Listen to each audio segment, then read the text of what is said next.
இந்த பத்திரிகையாளர் சந்திப்பு ஆரம்பிக்கும் பொழுது நேற்று சொன்னோம் மத்திய அரசு செய்யும் என்று சொன்னோம்.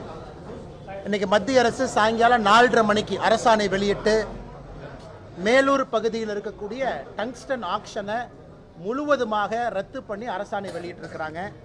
அந்த அரசாணை என்னுடைய கையில் இருக்கு. இன்றைக்கு சாயந்தரம் 4:30 மணிக்கு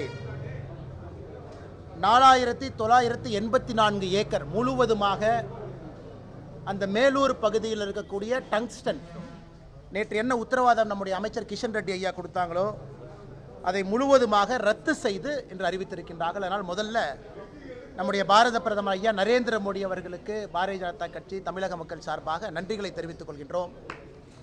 இரண்டாவது, அந்த கிராம பகுதி மக்கள் கிட்டத்தட்ட 20,000 பேருக்கு மேலே ஒரு மன நிம்மதி இல்லாமல் இருந்தாங்க. இன்னைக்கு அவர்கள் இன்று இரவு நிம்மதியாக அவங்க எல்லாம் தூங்க போகலாம். அந்த மேலூர் பகுதியில் இருக்கக்கூடிய எல்லா கிராம சொந்தங்களும் கூட நிம்மதியாக இன்றிலிருந்து அவங்க தூங்க போகலாம்.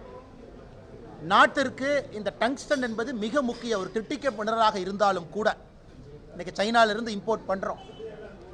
நம்முடைய கிஷன் ரெட்டி அவங்ககிட்ட பிரதமர் ஐயா கிட்ட நாங்கள் எடுத்துகிட்டு போகும் பொழுது இது முக்கிய மினரலாக இருந்தாலும் கூட அந்த பகுதி சமணர் படுகை, பெரியார் பாசனம், ஒருபோக விவசாயம், அதெல்லாம் தாண்டி ஆண்டாண்டு காலமாக விவசாயம் மூலமாக வாழ்வாதாரத்தில் இருக்கக்கூடிய பொதுமக்கள், அவர்களுக்காக அந்த திட்டத்தை கொண்டு வர வேண்டும் என்று சொல்லி, இது உங்களுக்கு தெரியும், இந்திய அரசு சார்பாக ஒரு திட்டத்தை முழுவதுமாக ரத்து செய்வது எவ்வளவு கடினம் என்பது உங்களுக்கு தெரியும்.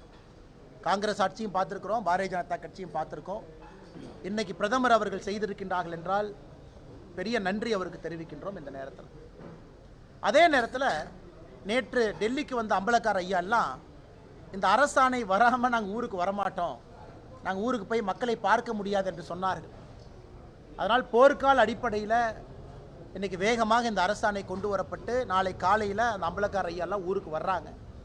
அதனால் அவர்களுக்கும் இந்த நேரத்தில் நீங்கள் ஊருக்கு வரலாம் என்று இந்த நேரத்தில் நாங்கள் தெரிவித்துக் கொள்கின்றோம்.